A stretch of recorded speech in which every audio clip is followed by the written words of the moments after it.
ఏంది ఆకంత కాల పెడతారు దాన్ని. చూడండి ఫ్రెండ్స్, ఇది కొండగట్టు. చాలా నిర్మానుష్యమైన అడవి, రాళ్ళు రప్పలతో కూడినటువంటి గుట్ట.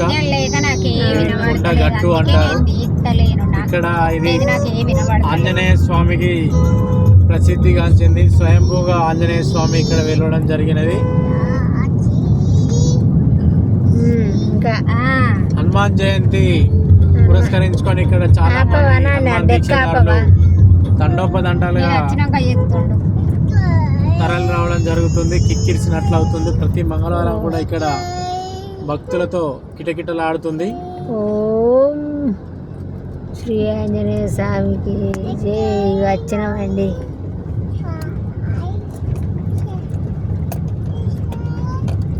పైకి పోనిత్తలేరు. ఇక్కడ కూడా కనిపించేది టెంపుల్.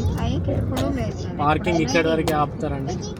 ఇక్కడ వరకు అలా వేస్తారు. ఇక్కడ నుంచి ఇది ఎక్కువ నడిచెక్కాలండి. చూడండి.